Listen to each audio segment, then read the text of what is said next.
Hello, good morning. Good morning, Ohimai. What's leading this morning? Let's take a look. Good morning. Welcome to Kakaaki Social. I am Ohimai Amaize. Did you guys miss me yesterday? We're back. This is the segment of the show where we spotlight the issues that shape conversations in the Nigerian social media.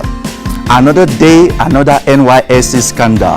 We go straight to Kwara State right now, where the PDP gubernatorial candidate Razak Atunwa is at the center of an NYSC controversy. Razak Atunwa, according to Premium Times, skipped his NYSC and forged an NYSC discharge certificate.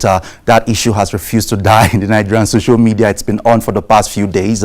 Exclusive, Saraki's anointed candidate for Kwara governorship, Razak Atunwa, skips NYSC, forges certificate. This is from Premium Times. Let's take a look at excerpts from that report, which has been trending, generated quite a number of conversations. The governorship candidate of the People's Democratic Party in Kwara State in the forthcoming general elections, Razak Atunwa, did not participate in Nigeria's compulsory National Youth Service scheme, Premium Times can authoritatively report today. Instead, he procured a forged discharge certificate of the National Youth Service Corps, which is submitted to the PDP to prove his eligibility for public office. This is the report from Premium Times, which sparked over quite a number of controversy. And also, still on this matter, Mr. Atunwa's certificate purportedly obtained in 1996 carried the signature of Walter Oki, Brigadier General at the time. But Mr. Oki was only made NYSC Director General in 2002. In 1996, Shoyemi Sofolue, Brigadier General, was Director General of the Corps and signed all discharge and exemption certificates during the period. He was succeeded by S.M. Dule, Brigadier General, who served as Director General between 1996 and 2000. Let's take a look at the NYSC certificate in question itself. If you are watching on your screen, this is the certificate itself signed by Brigadier Walter Oki, and at the time in 1996, he was not yet the Director General of the NYSC. This is a hot mess. Crazy issue that has generated a lot of discussion and debate in the Nigerian social media. Let's go on and see how Nigerians have been reacting to this matter. If this is true, then PDP should drop him forthwith, and Bukola Saraki should distance himself from him. This should not be condoned. From Jay Breezy, we saw this tweet. Let's go on and take a look at from Mr. Rights NG. Dear Kwara government and Abdul Fattah Ahmed, kindly explain how PDP governorship aspirant Atunwa, who said he has a degree from London University, suddenly has NYSC certificate carrying Kwara State Poly. Thanks. That's, if you can see, the certificate itself carries Kwara State Polytechnic, and he graduated from the University of East London. And then from Papa Donkey, we saw this tweet. This is bullshit. We really need to do better. PDP has to act on this. Bukola Saraki has to comment on this. Atunwa has to resign. Police has to investigate and prosecute this. Is it too late to substitute his name for Bolaji Abdullahi's at INEC Nigeria? These are comments from the social media. Let's go on and take a look at from Bakare. This is very troubling and a litmus test for Saraki and the PDP. If it is clear that Razak Atunwa forged his NYSC certificate and submitted same to the PDP, his name must be withdrawn as governorship candidate, and he must be prosecuted and face the full wrath of the law. Comments from Nigerians from Aziz Bakare. That was the tweet from Aziz Bakare. From Muhammad Ibrahim Abba, tweeting at L_Bonga. All of a sudden, Twitter Nigeria seems to be unperturbed by the alleged certificate forgery, as well as skipping NYSC by Kwara State PDP governorship candidate, Honorable Razak Atunwa. Many of us condemned Kemi Adeosun. We expect that same voice would be raised regarding this one too, calling into question social media commentary that has not been as active as they saw in the case of Kemi Adeosun. And from this Twitter user, Abu Ryan, tweeting at Abdurrahman Leme, said, the way you people are looking this Razak Atunwa's NYSC forgery is just appalling. Kemi was in the wrong camp, obviously. And then he continued in another tweet. Let's take a look at that tweet. What is even annoying is the fact that this guy is the chairman House Committee on Justice in the Federal House of Reps. Not only that, his own forgery case is the most brazen and ridiculous we've seen in recent times. We wait to see how the PDP will handle this case of the SP's anointee. These are comments from Nigerians on social media. What is it with dodging NYSC and University of East London? Both Atunwa and Adeosun studied there from Nigeria Best tweeting on Twitter. But the man in the eye of the storm, as Atunwa has replied, he has responded by saying that, according to the report, in a swift reaction on Monday, Atunwa said he did not submit any unsupported NYSC certificate as suggested by the online medium. The PDP gubernatorial candidate added, "I did not submit any unsupported NYSC certificate as suggested by you. I strongly advise that you verify each and every assertion you wish to make. You may wish to make formal inquiries and verifications of all institutions concerned. But the question still remains, where did you serve then? If that is what you're saying, where did you serve?" And that's from facts_from tweeting said that, "Dear Atunwa, when will you provide us with the original certificate of your NYSC and other salient questions like where you served and what year?" One would have just expected that to kill this whole matter, just release your original certificate and then we can move on. And we move on from that issue now to as the 2019 elections approach, the issue of hate speech and has dominated the conversation as well. We saw a video that was released a couple of days ago calling Atiku, the PDP presidential candidate, a thief. The video, according to reports, was released by the APC, and this has called into question the idea of issue-based campaigns ahead of the 2019 elections. Let's take a look at how that panned out. We'll take a look at the reports, how it's been generating conversations in the social media. The spokesperson of the Atiku campaign, Segun Showomi, tweeted and said, APC releases song titled "Atiku is a Thief. We hold the view that unguarded narrative hurts the country and further divides us as a people. On our path, we have signed up to running an issue-based campaign." We'll just show you just a snippet from that video, which has been trending in the Nigerian social media.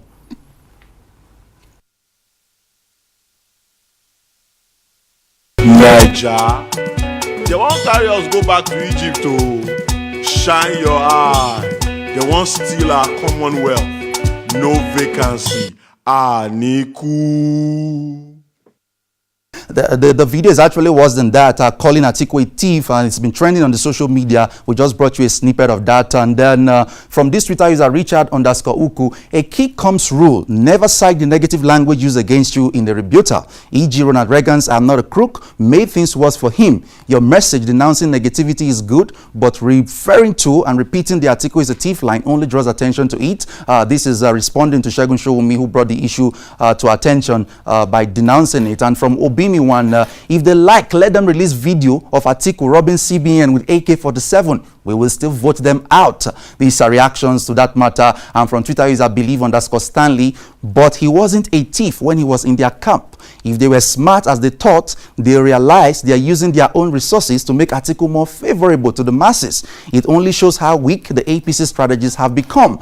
These are commentary from the Nigerians on the social media. From I Am Jimmy Gentle, we saw this tweet: APC, it's a big shame you are the one campaigning against hate speech and at the same time indulging in it like no one else does. Shame. This is a comment from Nigerians. And then from I'm Johnny, even if Atiku is the worst person on earth, I will still vote for him. We are tired of APC branding anyone outside its fold thief. Then also from Daikol Abdul, we saw this Twitter: liars, what's your evidence on this? I won't be surprised that PDP actually did the song to seek sympathy votes from unsuspecting masses. Bring your proof that APC made the song.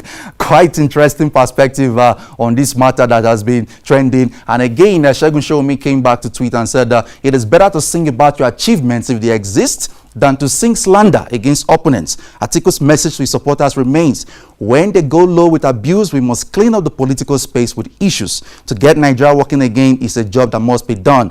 And talking about issue-based campaigns, we saw this flyer that surfaced in the Nigerian social media a few days ago. It's been trending from Henry Sheed, who posted this flyer. Said, this is how an incumbent campaigns for re-election. No blame games, no excuses, no propaganda, just simple evidence of how first term was spent. This is a flyer of Narendra Modi, the Prime Minister of India, seeking re-election, and this is a flyer talking about what he met on ground before he came into office and what he has done today. As you can see the records, but let's go on to see how this particular matter generated a lot of conversation in the social media. Let's take a look. This is the flyer itself. I pledged my first vote to PM Modi in 2019. This is a flyer, as you can see, before Modi joined office and today. Adults with bank accounts, 45%, today 85%. Villages without electricity, 18,450, as at today, zero. Rural road construction per day, 11.6 kilometers, today 26.9 kilometers. Sanitation coverage, 38.7%, today 95.11%. And foreign direct investment, $36 billion before he joined office, and that has increased by now. And then from Twitter user Taylor Williams, to be fair and not one-sided, any candidate that has been in government, especially in the highest positions, should run campaigns like this. What did your government achieve while you were in office? And what were your contributions, executed ideas? No propaganda, no excuses. But let's take a look at from the other side of the divide. The APC guys on social media have come out to say that no, we actually have things that our government has done. From Mr. ID, we saw this flyer. For those who ask what positive impact Buhari has had on Nigeria, this is for you. Let's take a look at the next tweet so we can properly look at these the analysis of what President Buhari has done. How has Nigeria changed under Buhari? Before, 3 NNPC cost of production, $580,000 per day. Today is $167,000 per day. It has dropped by 72% in 3 years. Social investment programs for Nigeria before Buhari came into office, according to this report, zero. And today, 10,318,000 people, children, youth, women, and the poor are benefiting. Rice importation, and I can see clearly they dropped by 97%. Power generation, he has added 945 megawatts to the national grid. Rail projects, Abuja, Kaduna, Abuja Metro, and Itakpe Warri. This is what the Buhari team on social media are saying that the president has done, but this has also been challenged by Nigerians on social media. Zero social investment program in the past. How about you win and show P? 3 railways started and completed by PMB. I think that is the reason you guys don't like the issue-based campaign. How about these facts? From Twitter user virologist_222. Let's take a look at the flyer that was attached, itemizing how things have actually changed between 2015 and 2018. A bag of rice in 2015 was 8,000 naira. Today is 18,000 naira, 125% growth. Housing, 2-bedroom flats cost 600,000 in 2015. Today is 1.2 million. 12.5 kg of gas, 2,200 in 2015. Now it's 4,000 naira. Transportation, local flight was 15,000 naira in 2015. Today is 35,000 naira.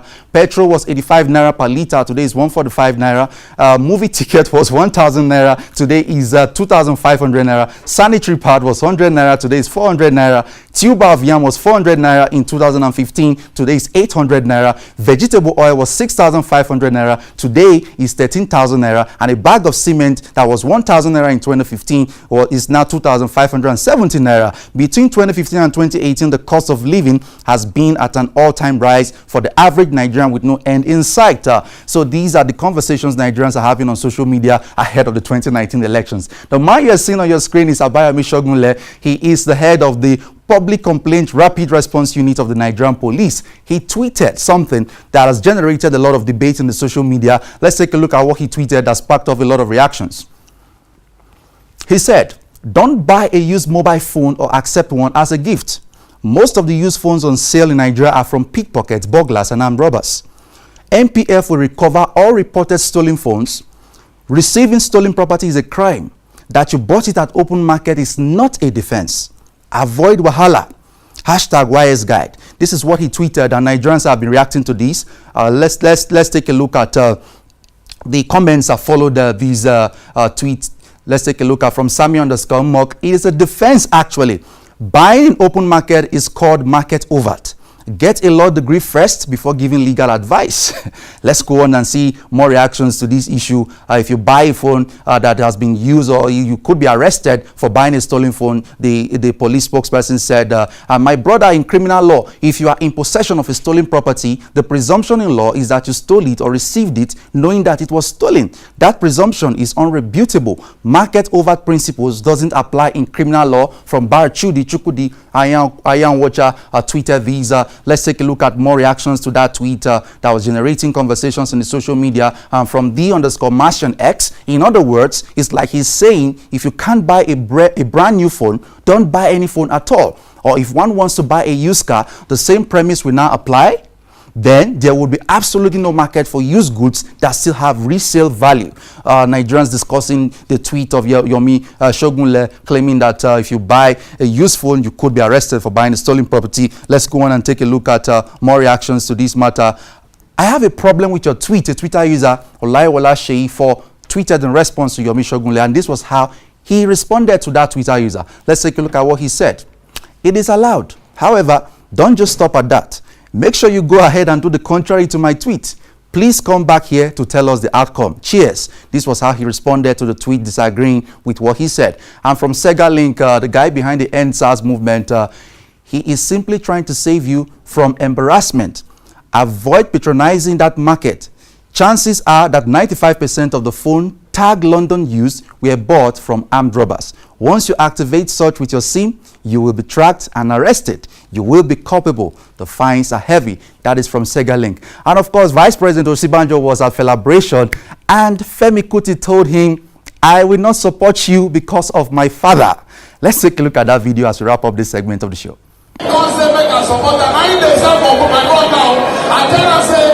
I no fit support because of my papa. I no fit. He said, you understand, he respects my view, but he's my friend. You understand what I'm saying? He said, he won't come shrine. He said, he doesn't, he won't come. And I'm very happy. He sees that we got the place for you.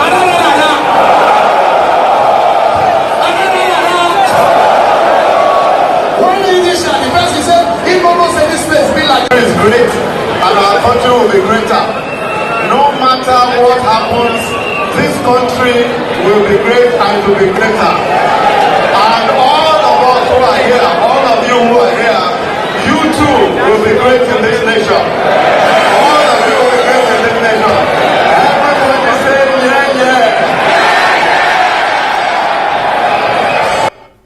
Vice President Yemi Osinbajo at Celebration, and Femi Kuti telling him, I can't support you because of my dad. This is where we draw the curtain on Kakaaki Social this morning. I am Ohimai Amaize. Follow the conversation on all our social media platforms at Kakaaki Social on Facebook, Twitter, Instagram, and of course, subscribe to our YouTube channel at Kakaaki Social. Now, I hand you over back now to Chiko Dinaka and Utive as their